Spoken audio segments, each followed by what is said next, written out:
बघ अण्णासाहेब, रानड्यांच्याकडे निघावयास आपण सज्ज झालेलो आहोत. अगदी यमुनेस भेटावयाच्या कल्पनेने मनास मोठा हुरूप आला आहे तात्यासाहेब. विशेषतः तिची मातोश्री आणि तिची भावंडे जावई बापूस आणि यमुनेस बघण्यात अत्यंत उत्सुक आहे. स्वाभाविक आहे, लग्नास त्यांच्यापैकी कुणीच उपस्थित नव्हते. उत्सुकता वाटणे स्वाभाविकच आहे. तात्यासाहेब, या साऱ्या धामधुमीत आपले आभार मानायचे राहूनच गेले.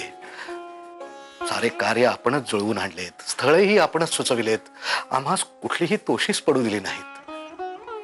शिवाय वडिलकीचा आधार आपण नसतात तर आम्ही अगदी एकटे पडलो असतो.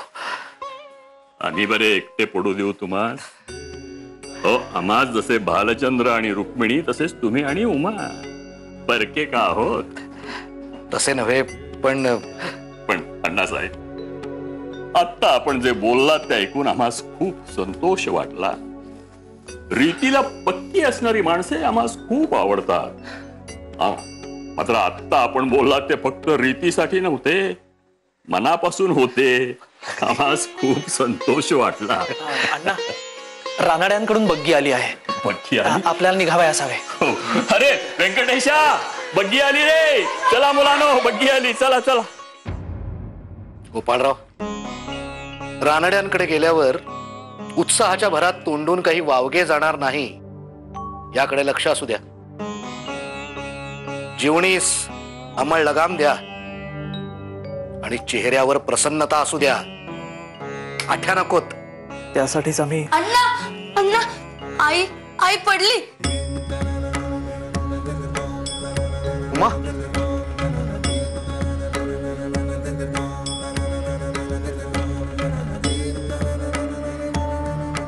लेकीला भेटायचे म्हणून पहाटेपासूनच लगबग चालू होती.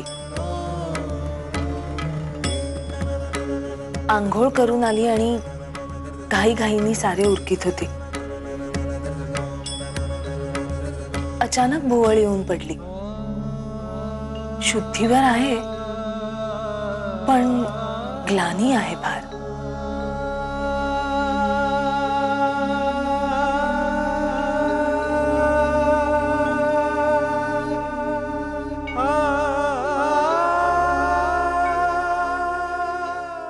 ए नारू, दे ना रे मला लाडवाचा डब्बा.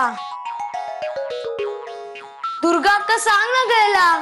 अरे मी देईन की तुला लाडू, पण त्याआधी ना हेच माई कसे म्हणेल जरा करून दाखव की.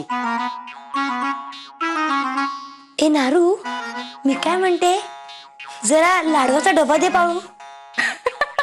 इकडून सांगणे आले आहे. दे बघू पटकन लाडवाचा डब्बा. अरे बाबा, हे जर ताई काकूला कळलं ना तर तुला चांगलाच मार बसेल. त्यात काय, मी ताई काकूची सुद्धा नक्कल करतो. काय म्हणतोस? मग दाखव की जरा. नारो, तुझी अजून भाजी झाली नाही वाटत. कल्याण, असला फाजीलपणा मला चालणार नाही, कळले? अरे मेल्या, माझी नक्कल करतो, माझी नक्कल करतो. काय मिळणार नाही, पळा इथून. ही पोरं म्हणजे ना फाजील झाली आहेत, नकला करतायत. ताई, ताई, अहो तुम्हाला कळले का? आता काय झाले? अहो बाळम भटजी काल रात्रीच करवीराहून आलेत. ते म्हणाले की व्याही, विहीणबाई आणि कुर्लेकरांची बाकी सगळी मंडळी त्यांच्या सोबतच आली आहेत. अगो बाई, बाहेर आलेत की काय? नाही नाही नाही, ते सर्वजण तात्यासाहेबांकडे आहेत. म्हणजे विहीणबाईंची बहीण आहे ना, त्यांच्या घरी उतरलेत सगळे. अगो बाई, अगो पण ते यायचेच होते ना, त्यात एवढे दडपण आल्यासारखे काय करतेस? बाजू हो. अहो पण इकडून बग्गी धाडली आहे त्यांना घेऊन येण्यासाठी. आता कोणत्याही क्षणी येऊन ठेपतील ते. आणि आपली काही फराळाची तयारीही झाली नाहीये. हो अगो बाई, हो ग माई, हे तर माझ्या लक्षातच आले नाही. पण बाळम भटजींना तरी आधी सांगाव्यास काय झाले होते. पण तू अजिबात काळजी करू नकोस. ही ताई आहे ना चांगली खमकी. नाहीतरी कुर्लेकरांना सुद्धा कळू दे रानड्यांचा भपका काय असतो ते. मी सांगतेय तसे सगळ्यांनी भराभरा करायला लागा. नारू, कोठीच्या खोलीतल्या शेवया काढून घे. माई, तो रवा साजूक तुपावर भाजायला घे. आणि हा, ते केशर आहे ते भिजत घाल. दुर्गे तुझे नारळ खोवून झाले की भाजी चिरायला घे. बर होईल हो सगळे, अजिबात काळजी करू नका. पटापटा काम करा म्हणजे झाले. उमा उमा अगं काय ग हे? हिच्यासाठीच सारा व्याप चालला होता. प्रकृती ठीक नव्हतीच. यमुनेचा ध्यास घेतला होता. बाळम भटजींनी करवीराहून परतताना सारेच पुण्यास बरोबरच जाऊ असा निरोप दिला आणि अंगात चैतन्य संचारले. तिच्या मोठ्या उत्साहाने सारे करत होती. परंतु तो अशक्तपणा, तो थकवा सुटकीसरशी जातोय. आणि आता आता यमुनेस उराउरी भेटण्याची घटका जवळ आली आणि काय करावे आता? म्हणजे रानड्यांकडे जाणे रद्द होणार की काय?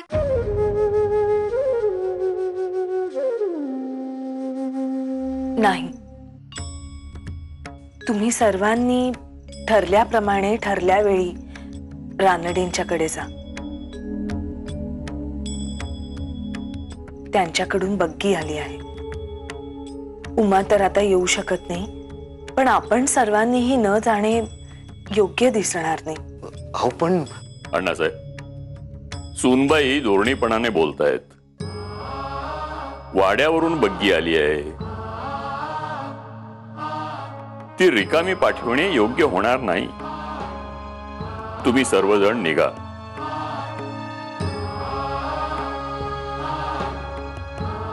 मी वैद्यबुवांस घेऊन येतो.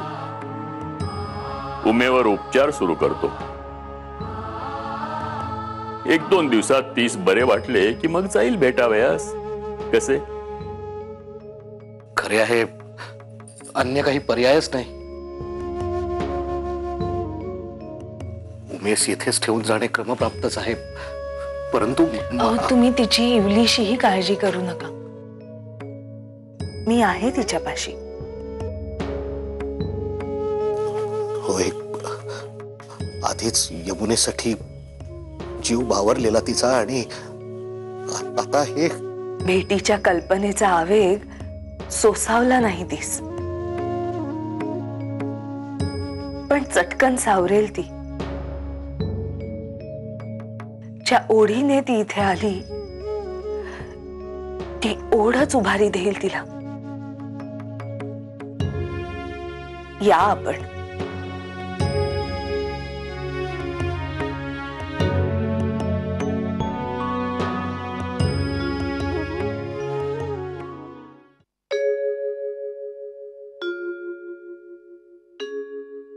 अण्णासाहेब, चल. अण्णासाहेब, खरंच या आपण आणि यमुनेस प्रसन्न मनाने भेटा.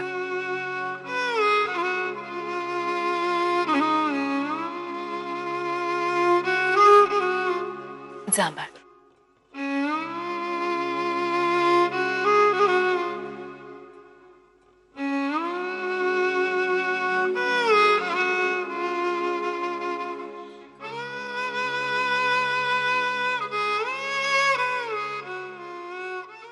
वक्रतुंड महाकाय सूर्यकोटि समप्रभ निर्विघ्नं कुर्मे देव सर्वकार्येषु सर्वदा. मोरया मोरया मी बाळ ताने, तुझीच सेवा करू काय जाणे. अन्याय माझे कोट्यानुकोटी, मोरेश्वरा भानुकोटी. ना सर्व कुटुंबाला सुखात ठेव रे बाबा.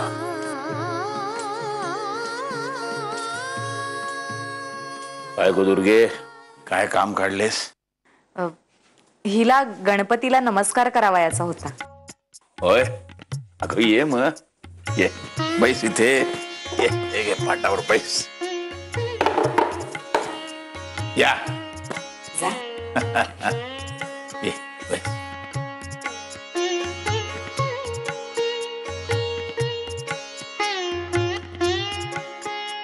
गणपतीवरती भारी भक्ती आहे म्हणे तुझी. हो, तो बोलतो ना माझ्याशी. वा वा, एखादे गणपती स्तोत्र म्हणता येते का? नाहीतर आपले 2 हस्तक आणि 3रे मस्तक. येते ना. वा वा वा, म्हणून दाखव बघू. साष्टांग नमन हे माझे गौरी पुत्रा विनायका, भक्तीने स्मरता नित्य आयुष्का मार्ग साधती. प्रथम नाम वक्रतुंड, दुसरे एकदंत ते, तिसरे कृष्ण पिंगाक्ष, चौथे गजवक्रते, 5वे श्री लंबोदर, 6वे विकटमेवच, 7वे विघ्न राजेंद्र, 8वे धूम्रवर्णते, 9वे श्री भालचंद्र, 10वे श्री विनायक, 11वे श्री गणपती, 12वे श्री गजानन. देवनावे अशी 12, दीन संध्या म्हणे नर. विघ्न भीती नसे त्याला, प्रभो तू सर्व सिद्धित. विद्यार्थ्याला मिळे विद्या, धनार्थ्याला मिळे धन, पुत्रार्थ्याला मिळे पुत्र, मोक्षार्थ्याला मिळे गती. जपता गणपती स्तोत्र, 6 मासात हे फळ. 1 वर्ष पूर्ण होता, मिळे सिद्धी न संशय. नारदाने रचिलेले, झाले संपूर्ण स्तोत्र ते. श्रीधराने मराठीत, पठण्या अनुवादिले. ओम गण गणपतये नमः. वा, सुरेख. आता हे जास्वंदीचे फूल गणपती स्वाहा.